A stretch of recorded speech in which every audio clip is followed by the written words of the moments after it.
दोस्तों, अपने पिछले लेक्चर में हमने पढ़ा था पल्लव राजवंश के दौरान निर्मित प्रथम समूह के मंदिर, जिनमें महेंद्र वर्मन शैली और नरसिंह वर्मन शैली में निर्मित मंदिरों के बारे में हमने देखा था। आज हम द्वितीय समूह के मंदिर, जिनमें राजसिंह शैली और नंदी वर्मन शैली के मंदिर हैं, उनके बारे में हम पढ़ेंगे। हमने जैसा ही देखा महेंद्र वर्मन शैली, जिसमें पहले एक शिला को काटकर मंदिरों का निर्माण किया गया, जिसमें स्तंभ भी होते थे। इनको स्तंभ युक्त मंडप कहा जाता था।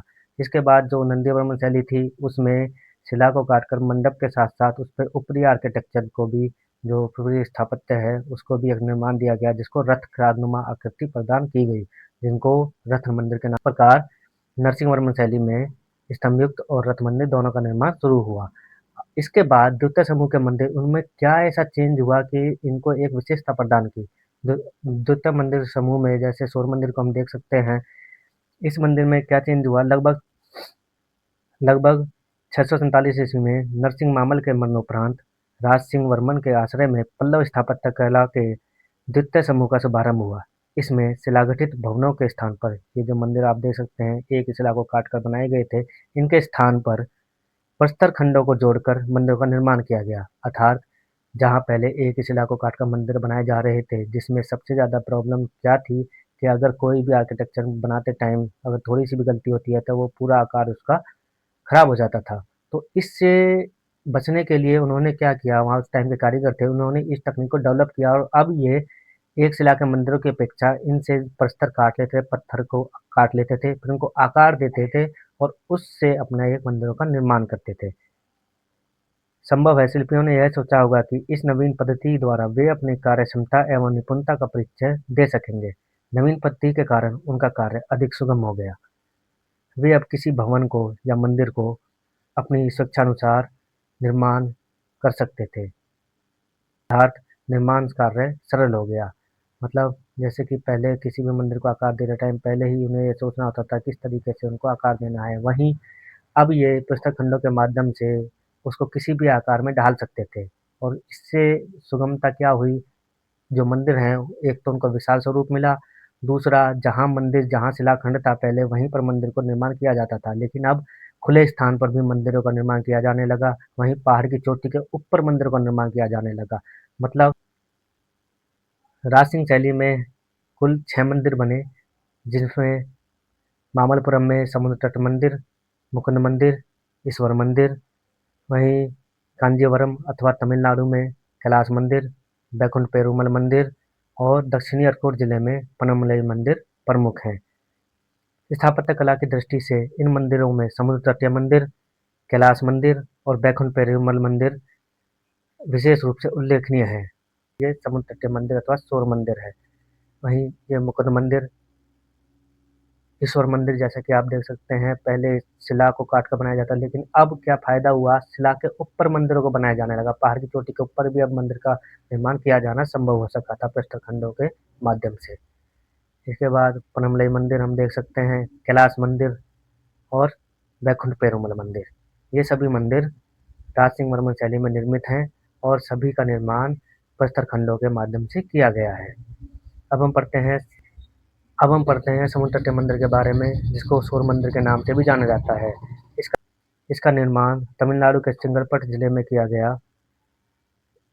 जो कि नरसिंहवर्मन द्वितीय राजसिंह ने सन 728 ईस्वी में करवाया था।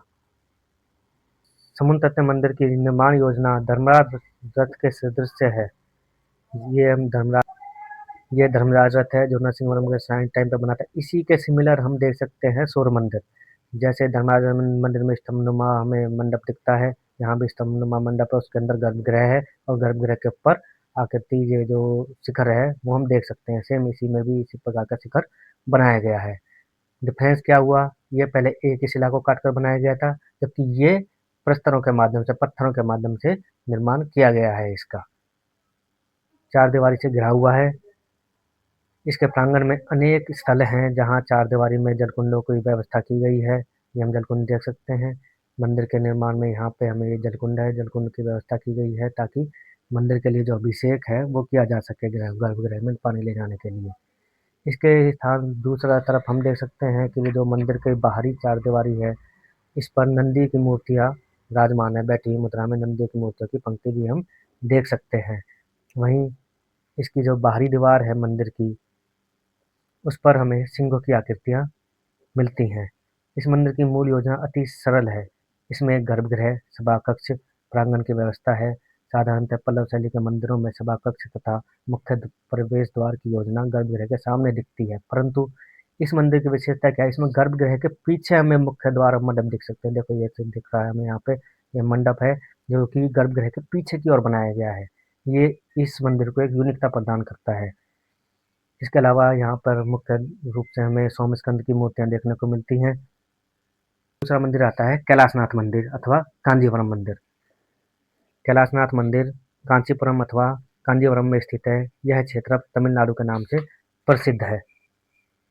मद्रास से 45 मील की दक्षिण में स्थित कांजीवरम कर्नाटक का एक समृद्ध एवं वैभवशाली नगर था। लगभग 5वीं शताब्दी में यह बुद्धिजीवियों का प्रमुख केंद्र था, किंतु समय समय पर निर्मित मंदिरों में यह विदित होता है कि हिंदुओं का यह प्रसिद्ध तीर्थ स्थल था। मंदिर की विशेषता क्या है? यह 6वीं शताब्दी में इसका निर्माण शुरू हुआ और इसमें हमें 15-16 सेंचुरी तक की आर्किटेक्चर जो हमें देखने को मिलती है, विजयनगर साम्राज्य तक की, वह सभी शैलियाँ इसमें देखने को मिलती हैं हमें। कैलाशनाथ मंदिर के में 3 प्रमुख अंगों की योजना है, जिसमें सुंडाकार शिखर युक्त है। ये शिखर है जिसको सुंडाकार आकृति में बना हुआ है। स्तंभ युक्त हमें मंडप मिलते हैं। इसके अलावा परकोटे में घिरा हुआ आयताकार प्रांगण, मतलब एक चार दीवारी में घिरा हुआ एक आयताकार प्रांगण हमें देखने को मिलता है। इसके अलावा यहाँ पे सोमस्कंद की मूर्तियाँ हैं गर्भगृह में और शिवलिंग हमें देखने को मिलता है। प्रमुख विशेषता यह भी है कि यहाँ पे जो गर्भगृह है, गर्भगृह के सामने हमें गोपुरम देखने को मिलता है, जो अभी तक के मंदिरों में नहीं मिलता, और यह दक्षिण जो द्रविड़ शैली है उसकी एक मुख्य विशेषता है। ये हम गोपुरम देख सकते हैं। यहाँ पे गोपुरम है, गोपुरम के ऊपर हमें विमान मिलता है और इसमें ये गर्भगृह के अंदर जाने के लिए ये मुख्य द्वार के रूप में कार्य करता है। गिरजाघरों की भांति इसमें प्रवेश द्वार के स्थान पर मंदिर का विशाल प्रतिरूप बनाया गया है। मंदिर है, मंदिर के तरह ही इसमें विशाल एक प्रतिरूप बनाया गया है, जिसमें मंदिर के विभिन्न अंग, गर्भगृह, इसमें अंदर हम देख सकते हैं गर्भगृह है, अंतराल भी है और प्रवेश द्वार, इसे गोपुरम कहते हैं। इसमें हमें मंडप नुमा एक आकृति मिलती है। यह मंडप है, मंडप जिसमें स्तंभ युक्त मंडप हम देख सकते हैं, यह भी हमें इसमें मिलता है। इसके अलावा इसमें गणेश की मूर्तियां हैं। गणेश की हम मूर्ति देख सकते हैं। सप्तमातृका की मूर्ति है, ये सप्तमातृका देवी है जिसमें हमें यहाँ पे स्थापत्य में इसको स्थान दिया गया है। इसके साथ साथ विभिन्न, इसके बाद स्थान आता है बैकुंठ पेरुमल मंदिर का।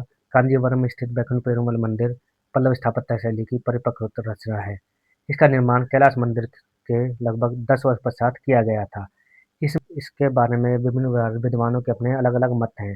सौंदराराजन कहते हैं कि इसका निर्माण राजसिंह वर्मन ने न कराकर नंदी वर्मन द्वारा 732 से 796 ईस्वी के बीच कराया गया था, परंतु अनेक विद्वानों का यह एकमत है कि इस बात को लेकर के इसका निर्माण राजसिंह वर्मन द्वारा ही कराया गया था।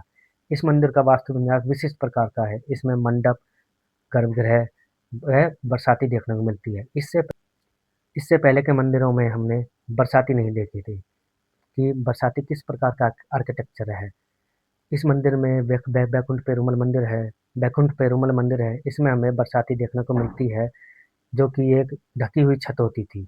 ये हमें गलियारा या छत देखने को मिलती है, ढकी हुई छत होती थी, इसको बरसाती बोला जाता है, जो कि अंतराल और मुख्य मंदिर है इसको जोड़ने का एक कार्य करती थी। इसके जो स्तंभ लगे होते हैं, इसको सिंह स्तंभ के नाम से भी जाना जाता है। सिंहों की आकृति इस पर उत्कीर्ण है।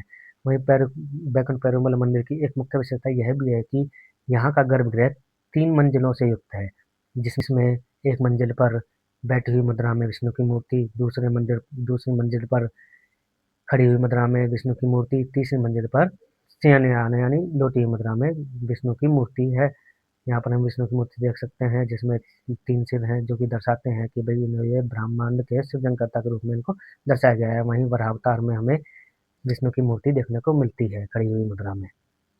इसके बाद द्वितीय शैली जो नंदीवर्मन शैली के नाम से जानी जाती है, यह पल्लव काल वंश की अंतिम शैली है। पल्लव स्थापत्य कला का अंतिम चरण था, जो कि नंदीवर्मन शैली के नाम से जाना जाता है। का निर्माण नंदीवर्मन तथा उनके उत्तराधिकारियों ने लगभग 9वीं शताब्दी में किया। इनमें इनमें स्थापत्य नवीनता नहीं है, फिर भी ये लघु देवालय हैं जिनसे इस शैली का मूल्यांकन संभव है। नंदीवर्मन शैली में कुल 5 मंदिर हमें फेमस मिलते हैं, जिनमें मुक्तेश्वर मंदिर प्रमुख है।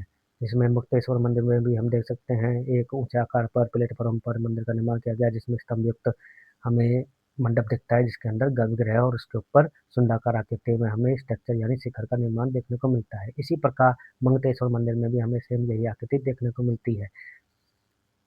इनमें मुक्तेश्वर मंदिर का निर्माण पूर्ववर्ती भवन निर्माण पद्धति पर हुआ, जो यह दर्शाता है कि नंदीवर्मन के राज्यकाल में इन दो मंदिरों का निर्माण ही सर्वप्रथम किया गया था, क्योंकि तो पहले की आकृतियों पर ही निर्मित है।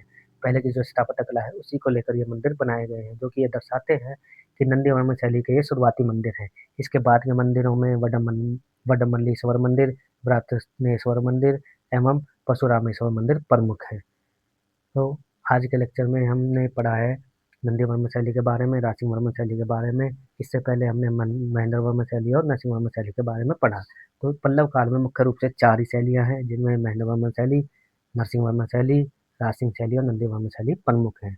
नंदी वहाँ से दक्षिण स्थापत्य कला की शैली द्रविड़ शैली का एक हमें विकास देखने को मिलता है। इसके बाद के चोल और पांड्य काल में हमें यह चरमोत्कर्ष पर देखने को मिलेंगे। बड़े बड़े विदेश्वर जैसे मंदिर, जो कि दक्षिण कला के एक सुप्रसिद्ध मंदिरों में शामिल हैं। धन्यवाद।